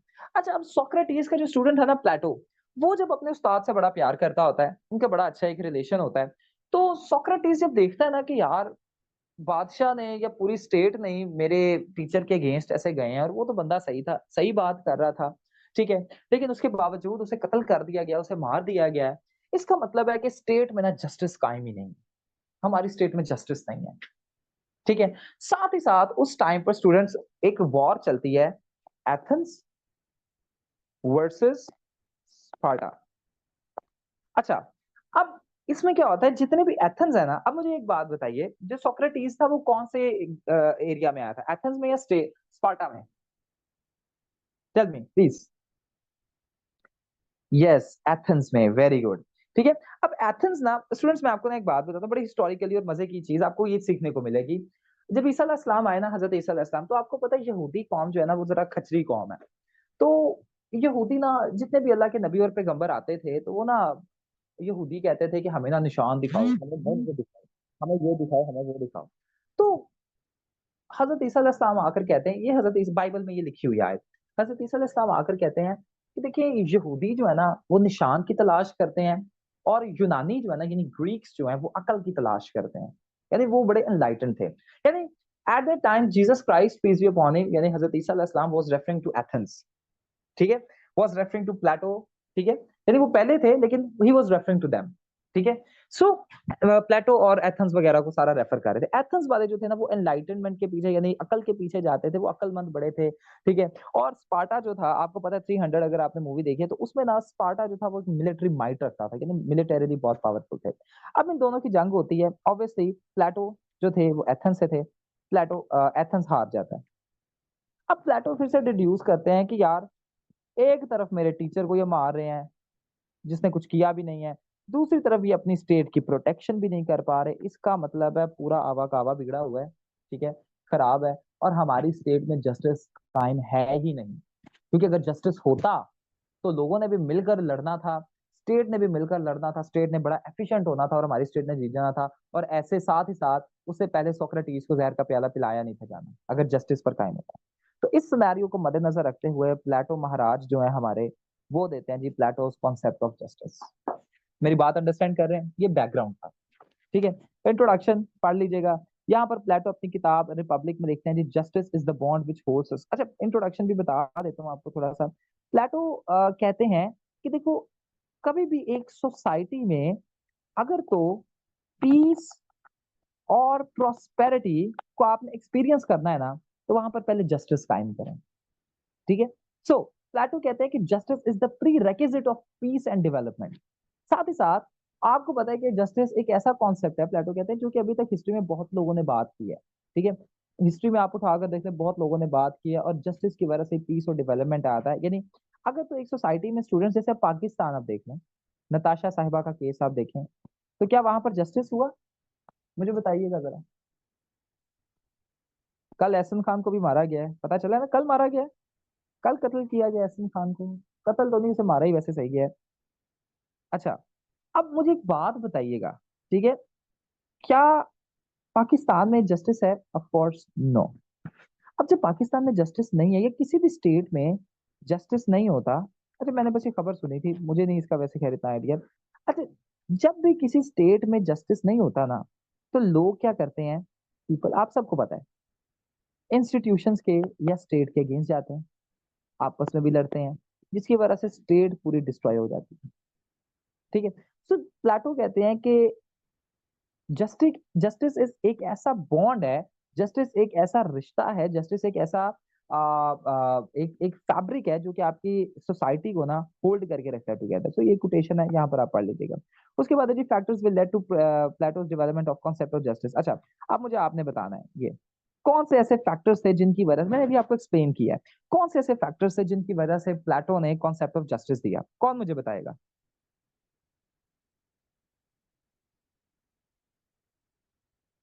कोई एक फैक्टर बताएंगे, Plato's concept of justice, what were the factors? Sadia, कोई फैक्टर याद नहीं है? जी So जी Areeba. death of Socrates and lost of Athens. Very good, बिल्कुल सही है, बिल्कुल यही है फैक्टर। ठीक है, loss of Athens and Socrates murder, बिल्कुल। तो ये आपने यहाँ पर लिख देना है। ठीक है, ये देखें, factors will lead to Plato's, ये सारे आपने लिख देने हैं। उसके बाद आप देखें तो मैंने यहाँ पर जस्ट एक थोड़ा सा, बिल्कुल। उसके बाद है जी कॉन्सेप्ट ऑफ जस्टिस। यहाँ पर हम ऐड करते हैं कि प्लेटो से पहले कॉन्सेप्ट ऑफ जस्टिस क्या थे और प्लेटो ने कैसे उन्हें नेगेट किया। स्टूडेंट्स, एक बंदा आता है सेफिलिस। ठीक है, सेफिलिस भी कॉन्सेप्ट ऑफ जस्टिस होता है कि प्लेटो से पहले था। ठीक है, और सेफिलिस एक्चुअली कौन था मैं आपको बता देता हूँ। प्लेटो जब अपनी किताब लिखते हैं ना द रिपब्लिक, उसमें एक कैरेक्टर था। ठीक है, और यहाँ पर सेफिलिस का जो कॉन्सेप्ट ऑफ जस्टिस था ना, वो ये था कि सेफिलिस भाई साहब कहते हैं कि अगर तो आप सच बोलते हैं और अपने जितने भी जो कर्जा कुर्जा है, डेट्स वगैरह है, अदा कर देते हैं, तो ये जस्टिस है। बट प्लेटो इसे नेगेट कैसे करता है। प्लेटो कहता है कि देखिए, अगर सच बोलने से, ठीक है, किसी का बुरा हो रहा है, ठीक है, या किसी भी स्पाई को अगर कोई स्टेट पकड़ लेती है और वो उधर क्या सच बोलेगा, तो ये जस्टिस है? Of course no. ठीक है, तो ये यहाँ पर प्लेटो इसके कॉन्सेप्ट को चैलेंज करते हैं। फिर प्लेटो ने क्या रिजेक्शन किया, ये यहाँ पर लिखा हुआ है, ये मैंने सारा इसे रिप्रेजेंट भी यहाँ से कर दिया। ठीक है, ये आप पढ़ लीजिएगा। जैसे अभी मैं आपको क्योंकि ओवरव्यू दे रहा हूँ, अभी डिटेल में नहीं करवा रहा, जस्ट एक ओवरव्यू है। ठीक है, उसके बाद ऐसे पॉलीमार्कस, पॉलीमार्कस है या पॉलीमार्चस है, जो भी है इनका नाम। ठीक है, ये भी कॉन्सेप्ट ऑफ जस्टिस देते हैं और वो कहते हैं कि जस्टिस का मतलब है कि आप अपने दोस्तों के साथ अच्छा करें और दुश्मनों के साथ बुरा करें। तो प्लेटो इससे भी निगेट करता है। प्लेटो कहता है बिल्कुल भी नहीं। अगर आपके पास कोई आपका दुश्मन आपका इंसाफ करवाने आ गया, तो आप उसके साथ बुराई करेंगे, तो ये जस्टिस है। तो इसे भी रिजेक्ट कर दिया जाता है, प्लेटो करते हैं। फिर प्लेटो अपना कॉन्सेप्ट ऑफ जस्टिस एक देते हैं। यहां तक अंडरस्टैंड कर रहे हैं चीजों को? ये देखिए, कहानियां ही बस अभी हम सुना रहे हैं। ठीक है, यहां तक समझ आ रही है सबको चीजें स्टूडेंट्स? Very good. मोमिना समझ आ रही है? महाजेब, रजा, सादिया, सुमैया, जरात? सर क्लियर है, लेकिन प्लेटो का जो अपना कंसेप्ट ऑफ जस्टिस था उसमें भी तो बहुत से लूप होल्स थे ना, वो एक वो स्पेसिफाई आगे कर जाकर तो देते हैं डिस्कस करेंगे ना। क्लासेस को। आगे अभी वही तो डिस्कस करना है, अभी तो रुके हैं। You are jumping on sorry number sir. 10. You're jumping on number 10. Right now I'm just on number 4. समझ आ रही है ना बात की? अच्छा जी, प्लेटो फिर क्या कहता है। प्लेटो ना एक कॉन्सेप्ट ऑफ जस्टिस देता है।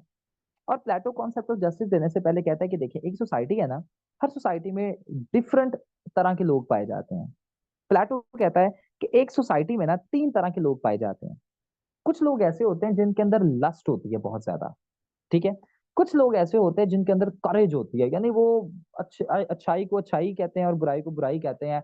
किसी भी तरह की जो है ना जो इनजस्टिस है उसे बर्दाश्त नहीं कर सकते।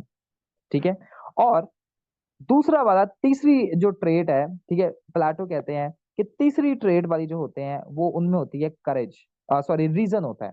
वो हर चीज के पीछे जाते हैं कि ये अगर ऐसा है तो क्यों है। ठीक है, हर ये इनके अंदर रीजनिंग होती है, नॉलेज के पीछे वो जाते हैं। ठीक है, सो प्लेटो यहाँ पर एक सोसाइटी को ना 3 तरह के लोगों में डिवाइड करता है। एक होता है रीजन, जो कि हर चीज के बारे में सोचते हैं। एक जिनमें करेज बहुत ज्यादा है, एक ऐसे जिनमें लस्ट बहुत ज्यादा है। ठीक है, अच्छा, अब स्टूडेंट्स, जिनके अंदर रीजन होता है ना, तो प्लेटो कहता है कि वो ना जरा नॉलेज के पीछे भागते हैं। वो पैसे पूसे किसी चीज के पीछे नहीं भागते, वो सिर्फ और सिर्फ नॉलेज के पीछे भागते हैं। और ऐसे लोगों को प्लेटो कहता है कि ऐसे ही लोग जो है ना हमारे रूलर भी होने चाहिए, हमारे किंग्स होने चाहिए, ताकि हमारी सोसाइटी को वो अच्छी तरह से, जो उनके पास नॉलेज है, अपने एक्सपीरियंस से वो नॉलेज गेन कर रहे हैं, ठीक है, हमारी सोसाइटी को वो अच्छी तरह से अपने नॉलेज से गवर्न कर सके। और ऐसे लोगों को प्लेटो कहता है फिलोसफर किंग। ये याद रखना है आपने, ये बहुत इंपॉर्टेंट है। ठीक है, फिर प्लेटो कहता है कि जो दूसरे तरह के लोग हैं ना, जिनमें करेज होता है, वो जरा अपने ऑनर के पीछे लड़ मरते हैं सारों के साथ। ठीक है, अपनी सेल्फ रिस्पेक्ट के लिए। और ऐसे लोगों को वो कहता है कि वॉरियर होना चाहिए, यानी सोल्जर्स होना चाहिए। ठीक है, उसके बाद प्लेटो कहता है कि जिनमें लस्ट होती है ना, वो प्लेजर के पीछे जाते हैं, इमीडिएट प्लेजर के पीछे। यानी ये लस्ट हो सकती है आपको, उन्हें काम की, उन्हें पैसे की, डिफरेंट टाइप ऑफ लस्ट आपको पता होती है। तो ऐसे लोग होते हैं पेजेंट्स, यानी वर्किंग क्लास। अब प्लेटो एक बात करता है। प्लेटो कहता है कि देखिए, ये जो क्लास है ना, जो मैंने 3 तरह की क्लासेस बनाई हैं, एक है जी सबसे पहली वर्किंग क्लास, ठीक है, जो मजदूर तबका है। एक होती है सोल्जर क्लास, और एक होती है जी रूलिंग क्लास। अब आप ही मुझे एक बारे में, इसके बारे में थोड़ा सा बताइए। क्या ये एक सोसाइटी में डिफरेंट पोर्शंस होंगे इन लोगों के इक्वली एग्जिस्ट कर रहे होंगे? यानी अगर 22% रूलिंग क्लास है, तो सारे 22% ही होंगे, ऐसे होंगे, या इनकी परसेंटेज डिफरेंट होगी? जस्ट एक अपने ऑब्जर्वेशन से बताइएगा मुझे। सादिया कह रही है जी डिफरेंट होंगी। वेरी गुड, डिफरेंट होगी। प्लेटो भी यही कहता है। प्लेटो कहता है कि बिल्कुल, एक सोसाइटी में ना सबसे ज्यादा होते हैं, 55% होते हैं जी वर्किंग क्लास। ठीक है, उसके बाद मिडिल क्लास जो होते हैं ना, यानी रूलिंग जो सोल्जर क्लास होते हैं, वो होते हैं जी 35% के करीब, और जो आपके फिलोसफर किंग्स होते हैं ना, रूलिंग क्लास एलीट्स जो होते हैं, वो होते हैं 10%। ठीक है। सो अब प्लेटो कहता है कि ये जो रीजन के पीछे जाते हैं ना, ये सबसे कम होते हैं और इन्हें हमें रूलिंग देनी चाहिए। बाकी जो करेज वाले होते हैं उन्हें सोल्जर क्लास होना चाहिए, बाकी जो लस्ट वाले होते हैं उन्हें काम है बस सारी जिंदगी करते रहो। ठीक है। अब इसका मतलब है प्लेटो कहता है, यही चीज यहाँ पर लिखी है डिवीजन ऑफ लेबर, कि हर किसी को ना, प्लेटो कहता है कि डिफरेंट प्रोपोर्शंस या डिफरेंट परसेंटेज एग्जिस्ट करते हैं, और अब जब हर बंदा अपने ही डोमिनेंट ट्रेड के मुताबिक काम करेगा एक सोसाइटी में, तब जस्टिस कायम हो जाएगा। बात समझिएगा। यानी जो लस्ट वाले हैं, जो रीजन वाले हैं, वो सिर्फ किंगशिप करें, वो सिर्फ गवर्नेंस पे ध्यान रखें। ठीक है। जो करेज वाले हैं वो सिर्फ और सिर्फ अपने स्टेट की प्रोटेक्शन पर ध्यान रखें। ठीक है। और जो लस्ट वाले हैं वो सिर्फ और सिर्फ वर्किंग क्लास पर, अपने काम पर ध्यान रखें। तो प्लेटो कहता है जब ये सारे के सारे ग्रुप्स अपने मुताबिक, यानी अपने रोल्स के मुताबिक फंक्शन कर रहे होंगे, उस वक्त आपकी जस्टिस एस्टैब्लिश हो जाएगा। ठीक है। सो ये चीज फिलोसफर कहते हैं, और सबसे इंपॉर्टेंट चीज प्लेटो यहाँ पर कहते हैं कि देखिए जस्टिस एस्टैब्लिश करने के लिए ना, आपके किंग्स को फिलोसफर होना पड़ेगा। यानी आपके किंग्स ऐसे नहीं, आपने किसी को उठ के मुंह उठ के बना देना, उठा के, सिर्फ आपने फिलोसफर्स को ही किंग बनाना है, और उस किंग को वो कहता है फिलोसफर किंग। और यहाँ पर एक कोटेशन है जी, until rulers are philosophers or philosophers are rulers, there is no end to the predicament of humans। यानी जब तक हमारे रूलर्स ही, प्लेटो कहता है, फिलोसफर्स नहीं बन जाएंगे, या फिलोसफर्स रूलर्स नहीं बन जाएंगे, तो जो इंसान सफर कर रहा है वो खत्म नहीं होंगी सफरिंग्स। और ये अपनी किताब में द रिपब्लिक में वो कहता है। Are you getting my point? ठीक है। सो यहाँ पर आप लिख रहे हैं ये चीजें तमाम। ठीक है। ये देखिए मैंने जस्ट ये बताया हुआ कि डिवीजन ऑफ लेबर, प्लेटो यहाँ पर बात करता है। ठीक है। फंक्शनल स्पेशलाइजेशन के, हर किसी को अपने हिसाब से काम करना चाहिए, फंक्शंस में स्पेशलाइज होना चाहिए। ठीक है। और डिफरेंट प्रोपोर्शंस होते हैं। ठीक है। उसके बाद इसके मेन फीचर्स है जी। मेन फीचर्स में प्लेटो कहता है कि justice is the fundamental right of all people, कि जितने भी लोग हैं तमाम लोगों का फंडामेंटल राइट है, जस्टिस हर किसी को देना चाहिए, रंग और नस्ल का कोई तफरका नहीं होना चाहिए। State is the guardian of justice, state को जस्टिस को प्रोटेक्ट करना चाहिए। ठीक है। स्टेट का काम बनता है कि जस्टिस इंश्योर करें, टाइमली जस्टिस प्रोवाइड करें और नताशा जैसों को ना छोड़ें। ठीक है। Justice is the most important for society, बिल्कुल प्लेटो कहता है कि जस्टिस सोसाइटी के लिए सबसे जरूरी है। और जब तक, ये जस्ट एक ओवरव्यू दे रहा हूँ, याद आपको करवाऊंगा जब स्टार्ट करेंगे, अभी जिसमें चाह रहा हूँ कि आप एक दफा देखना कि इजी कितना है। ठीक है। कि justice is most important for a society, एक सोसाइटी की स्टेबिलिटी के लिए, नॉर्मल फंक्शनिंग के लिए जस्टिस बहुत ज्यादा इंपॉर्टेंट है। ठीक है। फिर है जी ज्योग्राफिकल वैस्टनेस। अच्छा स्टूडेंट्स मुझे एक बात तो बताइए, दुनिया की सबसे एरिया वाइज लार्जेस्ट कंट्री कौन सी है? कौन मुझे बता सकते हैं एरिया वाइज लार्जेस्ट कंट्री कौन सी है दुनिया की? रशिया, चाइना है ये तो। क्यों? जरा सबको बताएं, चाइना है ना? ऐसा ही है ना? सबको बता दें जरा।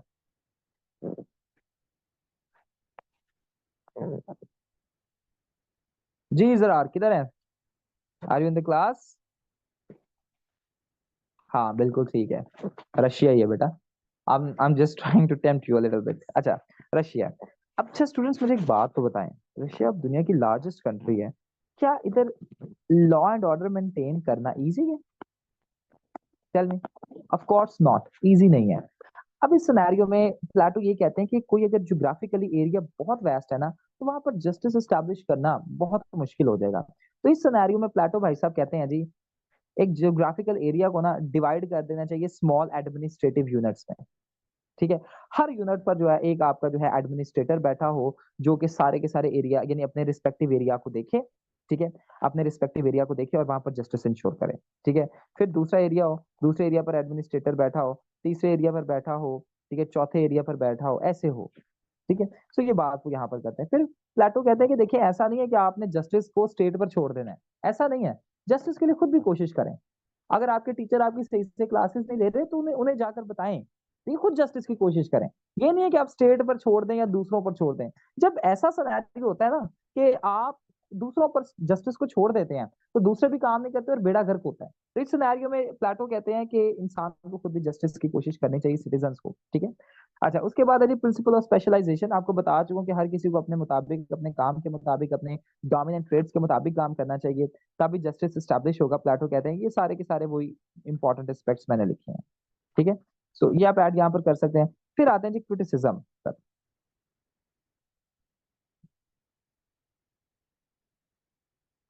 जरार कह रहे हैं जी with this point of view demand of separate provinces, no definitely not. अच्छा अब देखो पता है जरार बात क्या है, मुझे एक बात तो बताएं, क्या ये जो साउथ और ये जो प्रोविंसेस की मांग हो रही है, या मैं चले थोड़ा सा इसे और ब्रॉडर पर्सपेक्टिव में करता हूँ, बीएलए आप देखें वो भी तो यही एक तरह से डिमांड, क्या सिर्फ ये जस्टिस की वजह से डिमांड हो रही है? मुझे ये तो बताइए कि साउथ पंजाब और ये सारे जो है इन्हें अलग प्रोविंस कर दिया जाए, सिर्फ जी हम जस्टिस, क्या सिर्फ जस्टिस ही इसके पीछे एक मेन एजेंडा है या कोई और एजेंडा भी है? ये देखिए जरा, ठीक है, जस्टिस से सिर्फ एक एजेंडा नहीं है, there are some other many agendas as well. अच्छा क्रिटिसिज्म आप देखें प्लेटो पर क्या होता है स्टूडेंट्स, अब प्लेटो जो है ना, प्लेटो यहाँ पर बात करता है कि एक आगे जो आपकी वर्किंग क्लास, एक आगे आपका वही तो, ठीक है, बीएलए को आप देखें तो क्या बीएलए सिर्फ और सिर्फ जस्टिस को डिमांड कर रहा है, जी हमें जस्टिस दे दें, या आप आगे देखें तो जो हमारा ईस्ट पाकिस्तान सेपरेशन हुआ था, क्या वो जस्टिस को डिमांड कर रहा था? No, there were many other factors involve. तो फिर ये भी तो हमें देखना चाहिए ना, या बिल्कुल बीएलए तो कहता है चलें जी सेपरेट ही हमें एक अलग वतन दे दें, तो बड़ा ये अच्छा, खैर पॉइंट पर आते हैं। अच्छा जी एक तरफ आपका आ गया जी प्लेटो कहते हैं जी एक आगे वर्किंग क्लास, दूसरी आगे जी आपकी सोल्जर क्लास, तीसरी आ गया आपका रूलिंग क्लास। अब प्लेटो पता है क्या कहते हैं, प्लेटो कहते हैं कि देखिए कोई भी जो आपकी क्लासेस है ना, ये वाली जो तीन क्लासेस, कहते हैं कि यहाँ पर सोशल मोबिलिटी नहीं हो सकती। सोशल मोबिलिटी से मुराद है एक बंदा बड़ा गरीब है, काम करके उसके वो दूसरी क्लास में चला जाता है, काम करके वो रूलिंग क्लास, नहीं ऐसा नहीं हो सकता। प्लेटो कहते हैं कि जो एक क्लास में एग्जिस्ट करता है वो सारी जिंदगी उसी क्लास में एग्जिस्ट करेगा, यानी सोशल मोबिलिटी पॉसिबल नहीं है। अच्छा अब मुझे एक बात बताइए, क्या ये चीज ठीक है? क्या ये मेरिटोक्रेसी है यहाँ पर? मेरिटोक्रेसी को समझते हैं ना, मेरिट, क्या मेरिटोक्रेसी यहाँ पर हमें समझ आती है? नहीं। और अगर एक ही बंदा यानी रूल सारी जिंदगी फिलोसफर किंग करता रहेगा तो there is always a chance कि करप्ट रूलर जो है, यानी जो रूलर है वो करप्ट हो जाएगा, एब्सोल्यूट पावर उसके हाथ में दे दी ना, जो मर्जी करे, ठीक है। सो ऐसे तो जस्टिस स्टैब्लिश ही नहीं होगा, टोटलिटेरियनिज्म हो जाएगा, ठीक है। सो ये कार्ल पॉपर की बुक है, आप उधर यहाँ से ये पढ़ सकते हैं क्वेश्चन। फिर जी देखिए सारी जगह पर अभी हमने डिस्कस किया है तो प्लेटो ने सिर्फ और सिर्फ फोकस किया स्टेट पर, स्टेट पर, स्टेट पर। अब मुझे एक बात बताइए, क्या इंडिविजुअल्स स्टेट के लिए एग्जिस्ट करते हैं या स्टेट इंडिविजुअल्स के लिए एग्जिस्ट करती है? मुझे बताइएगा, फर्स्ट वन और सेकंड वन। 7 करोड़ का सवाल है जी, कोई लाइफलाइन नहीं आप यूज कर सकते यहाँ पे। फर्स्ट वन ठीक है या सेकंड वन?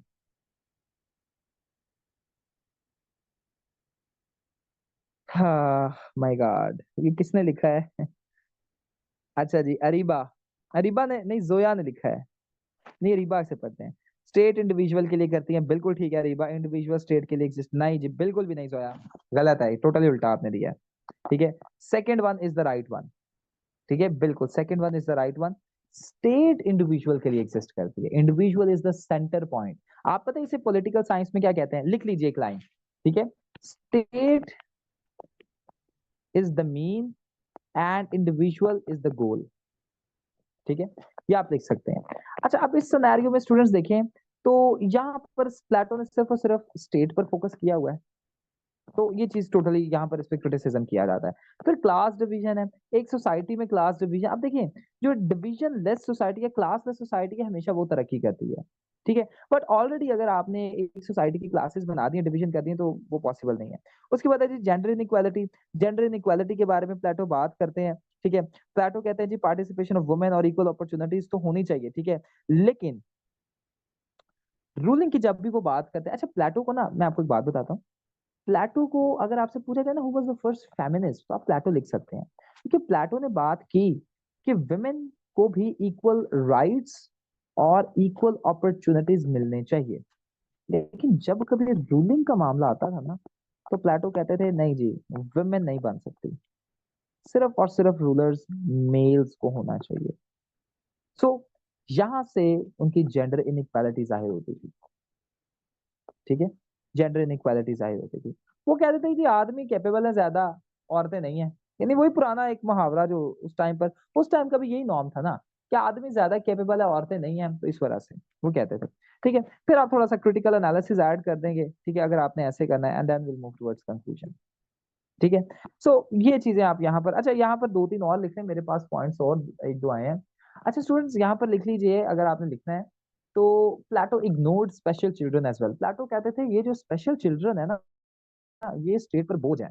आप समझ है ना, हुआ स्पेशल चिल्ड्रन जो कि इम्पेयर्ड होते हैं, तो कहते हैं ऐसे बंदों को कत्ल कर दो, सिंपली स्ट्रेट फॉरवर्ड कहते हैं कत्ल कर दो, क्योंकि स्टेट ने अब कैसे बर्दाश्त करे, स्टेट इन्हें बर्दाश्त करे, इनके खर्चे उठाइए, किन के उठाए। अब देखें आपके फंडामेंटल राइट्स, आप पॉलिटिकल साइंस में पढ़ेंगे, फंडामेंटल राइट्स जो है ना 3 होते हैं। कितने होते हैं? 3। Right to life, right to property and right to freedom. ये 3 आपके जो है ना फंडामेंटल राइट्स में एडेड होते हैं। हाँ बिल्कुल, ठीक है। अब आप देखें, आप कह रहे हैं, अच्छा इसी चीज को मद्देनजर रखते हुए ना आज स्टेट्स जो हैं वो कैपिटल पनिशमेंट नहीं देती, यानी सजाए मौत नहीं देती, क्योंकि स्टेट्स ये कंसिडर करती है कि किसी की जान लेने का हक किसी को भी नहीं है, बिकॉज ये फंडामेंटल राइट है तमाम लोगों का। उम्र कैद हो जाती है, लेकिन बहुत एक्सेप्शनल केसेस में, जैसे कलकत्ता केस हुआ है या दूसरे तीसरे, अब बहुत एक्सेप्शनल केसेस में जो है ना जो है वो कैपिटल पनिशमेंट होती है, बट हर किसी केस में नहीं होती। अच्छा, अब राइट टू लाइफ जो है ये तमाम लोगों का राइट है, छोटा हो, बड़ा हो, अमीर हो, गरीब हो, काला हो, नीला हो, कोई भी हो, स्पेशल हो या परफेक्टली कोई बंदा ओके हो। बट प्लेटो कहते हैं जी इन्हें मार दो, सिंपल स्ट्रेट फॉरवर्डली। देखिए यहाँ पर भी ये जस्टिस तो फिर ना हुआ ना, ठीक है, यानी कंट्रोडिक्शन थी प्लेटो के अपने कॉन्सेप्ट में, जैसे भी जरार बता रहे थे। जरार अब समझ आ रही है? ठीक है, तो ये चीजें आप यहाँ पर ये तमाम आप पॉइंट्स ऐसे इस तरह से ऐड कर सकते हैं। ठीक है, so that was all about from my side. इसी तरह से आपको मैं दूसरे क्वेश्चंस भी प्रोवाइड कर दूंगा, don't you worry about it. ठीक है, और जो भी हम कॉन्सेप्ट पहले करेंगे, यानी ये तो पूरी पूरी थियोरी हमने कर ली है ना, ठीक है, पहले हम थियोरी को देखेंगे, थियोरी के बाद मैं अपने हैंड रिटन आपको कुछ पास पेपर सॉल्व जो है फुल लेंथ के, वो भी प्रोवाइड कर दूंगा, जो मैंने अपने टाइम पे सॉल्व किए थे, उनमें से भी आपको थोड़ी बहुत चीजें हेल्प मिल जाएंगी। मेरे जो कुछ मॉक्स थे वो भी आपको प्रोवाइड कर दूंगा। अभी रिसेंटली जो भी आपका हम बनाएंगे, जैसे आपको पता है मैं आपको पढ़ाता हूँ, कैसे पढ़ाता होता हूँ, बिल्कुल वैसे ही हम थियोरीज बनाएंगे। ठीक है, और फ्रॉम स्क्रैच स्टार्ट करेंगे, पूरी की पूरी थियोरीज को पेपर पर बनाएंगे, ताकि आपके नोट्स भी बनते जाएं, और इंटरनेशनली जितने भी बुक्स हैं उन्हें भी हम ऐड ऑन करेंगे, उन्हें भी हम कंसल्ट करेंगे। और आपको जो है आफ्टर पेपर, आफ्टर यानी जो भी हम थियोरी को परफॉर्म करेंगे या कंपोज करेंगे, लिखेंगे, उसके बाद मैं आपको अपनी आउटलाइंस भी प्रेजेंट कर दिया करूंगा कि किस किस तरह से किस किस सवाल को किया जा सकता है, ताकि आपको कहीं और जाना ही ना पड़े। ठीक है, so this is going to be an entire overview of political science. Political science की जो हमारी क्लासेस होंगी वो होंगी स्टूडेंट्स 3 days a week। ठीक है, बट पॉलिटिकल साइंस की क्लासेस तब स्टार्ट होंगी जब हमारा करंट अफेयर्स खत्म होगा। ठीक है, सो करंट अफेयर्स होपफुली एक हफ्ते में शायद और खत्म हो जाए हमारा। ठीक है, सो एक हफ्ता 10 दिन हो सकते हैं, माइट बी पॉसिबल थोड़ा बहुत और दिन भी हो सकते हैं। ठीक है, बट ये है कि after that we are definitely going to move on towards political science and IR. ठीक है, सो यहाँ तक अगर आपको कोई सवाल है तो मुझे आप बता दें। ठीक है, अगर आपको समझ में आ गया पॉलिटिकल साइंस तो देन यस सर या क्लियर सर लिख दें, ताकि मुझे पता चल जाए कि आपको तमाम चीजें क्लियर हो गई हैं। ठीक है, आज रात में पॉलिटिकल साइंस का एक ग्रुप भी बना दूंगा, और जिसने ज्वाइन करना है मुझे मैसेज कर दीजिएगा पहले कि सर मैंने पॉलिटिकल साइंस ज्वाइन करना है, यानी ऑप्ट करना है, तो आपको मैं उस ग्रुप में ऐड कर दूंगा।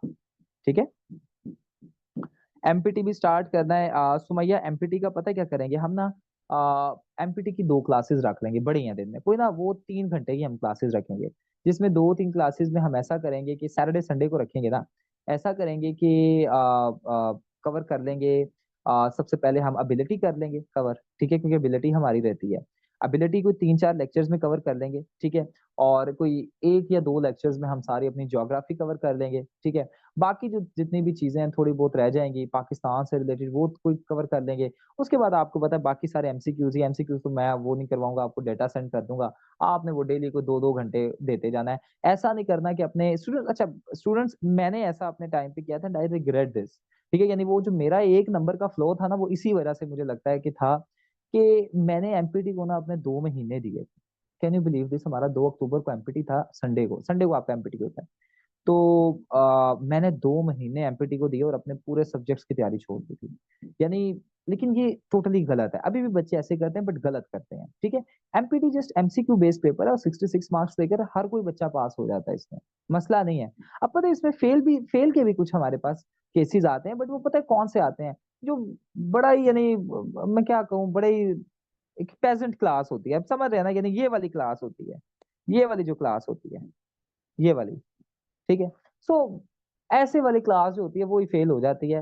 बाकी आम तौर पर जो है नॉर्मल एक बंदा जो है वो फेल नहीं होता। यानी आई रिमेम्बर कि मैंने सो के उठ के पेपर जाकर एमपीटी का दिया था स्पेशल का, मैंने कोई तैयारी नहीं थी, and even after that I scored 171। तो वो आपको मैं सारी चीजें प्रोवाइड, बल्कि कोशिश करूंगा कि आज ही सेंड कर दूं ग्रुप में, ताकि वो डिले ना हो चीजें कोई भी, ठीक है।